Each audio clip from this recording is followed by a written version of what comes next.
السلام علیکم، کیسے ہیں آپ سب لوگ؟ یہ میں السیت کا جیل تیار کر رہی تھی ہیئر ماسک اپلائی کرنے کے لیے اپنی بیٹیوں کے ہیئر پر، اور میں بھی اسی طرح لگا لیتی ہوں۔ اس کا آج ایگزام نہیں تھا، بورڈ کے پیپر جو ہو رہے ہیں، تو آج ایگزام نہیں تھا، چھٹی تھی بیچ میں، تو میں نے سوچا کہ شیمپو کرنا ہے انہوں نے، تو اس سے پہلے میں ہیئر ماسک اپلائی کر دوں۔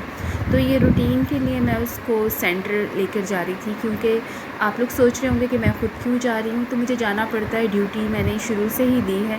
بہت دور سینٹر بنا تھا، تو مجھے ساتھ جانا پڑتا تھا اور ساتھ لے کر آنا پڑتا تھا۔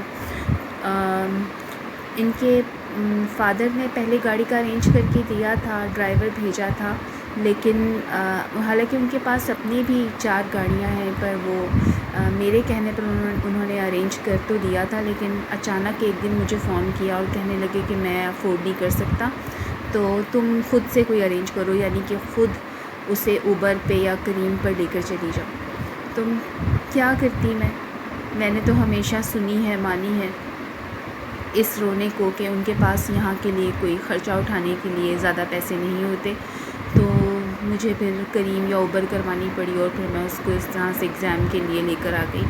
اور یہ سامنے ہی ایک پارک تھا، وہاں پہ مجھے بیٹھنا پڑتا تھا، اور اتنی شدید گرمی میں اسکن الرجی بھی ہے مجھے، اور میں یہاں پر بیٹھ جایا کرتی تھی سارا دن، کیونکہ سیکنڈ شفٹ میں پیپر ہوتا تھا، اور وہ بہت ہی زیادہ گرمی کا وقت ہوتا ہے۔ وہ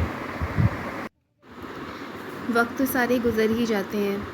آج تک میں نے اسی طرح ان لوگوں کو پڑھایا ہے، اکیلے ہی، کبھی اسکول چھوڑ کے آ رہی ہوں، بیمار ہوں تب بھی جا رہی ہوں، کیونکہ کوئی اور ہوتا ہی نہیں تھا، میں نے ہی کرنا ہے۔ اور میں خود تو جو سہ چکی تھی، اب نہیں چاہتی کہ میری بیٹیاں بھی آگے اسی طرح سہیں، تو ساری ڈیوٹی دیتی ہوں میں، اور میں چاہتی ہوں اللہ تعالیٰ ان کو کامیابی عطا کریں، کیونکہ میں نے بہت کچھ سہ لیا ہے۔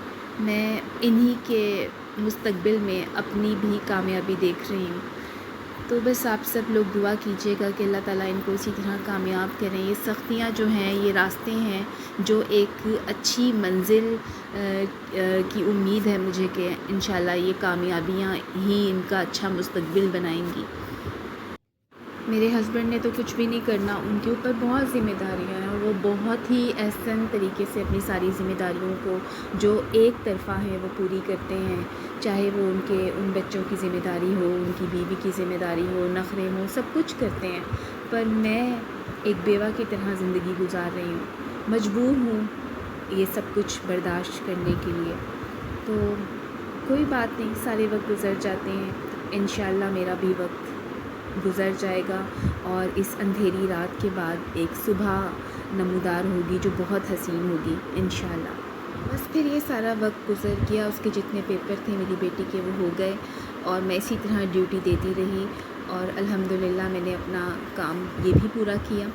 اب اس کے بعد عید آ گئی تھی، اس میں مجھے جتنی پریشانیاں برداشت کرنی پڑی ایک بہت بڑی تفصیل ہے، لیکن اس سے بھی زیادہ تکلیف دہ وہ دن ہوتا ہے عید کا، جب سب کے باپ اپنے بچوں کے ساتھ ہوتے ہیں، سیلیبریشن کرتے ہیں، اور میرے بچے صرف سارا دن اپنے باپ کو فون کرتے رہتے ہیں، وہ فون بھی نہیں اٹھاتے، ایک شہر میں ہونے کے باوجود انہیں یہ توفیق ہی نہیں ہوتی کہ وہ آتے اپنے بچوں سے عید ہی مل لیتے، تاکہ آئندہ مستقبل میں میرے بچوں کو وہ منہ دکھانے کے قابل رہتے۔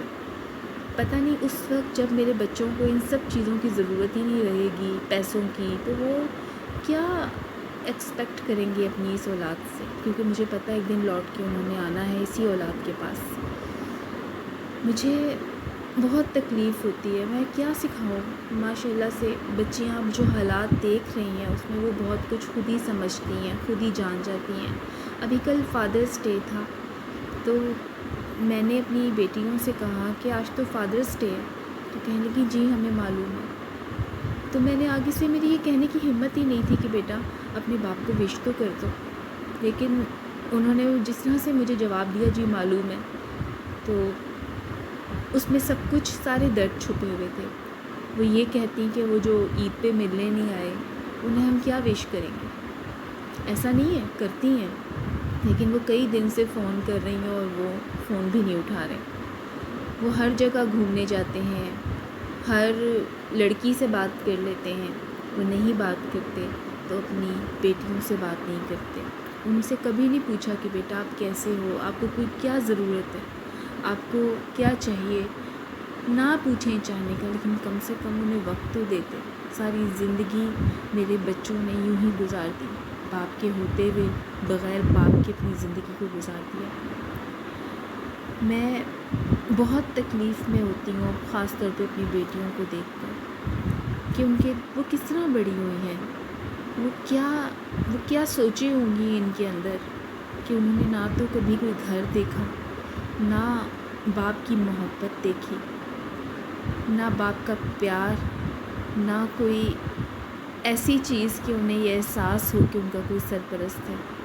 وہ باپ جو سب کا ہے، سب کو پوچھتا ہے لیکن نہیں پوچھتا، تو اس کا دل اتنا سخت ہے کیونکہ اچھا آپ لوگ میرے ساتھ جڑے رہیے گا. یہاں اس طریقے سے میں اپنے دل کی کچھ باتیں شیئر کر سکتی ہوں کسی کے ساتھ. تو اگر آپ کو اچھا لگے تو میری ویڈیو کو لائک اور شیئر کر دیجیے گا، اور میرے چینل کو بھی سبسکرائب کر دیجیے گا. شکریہ.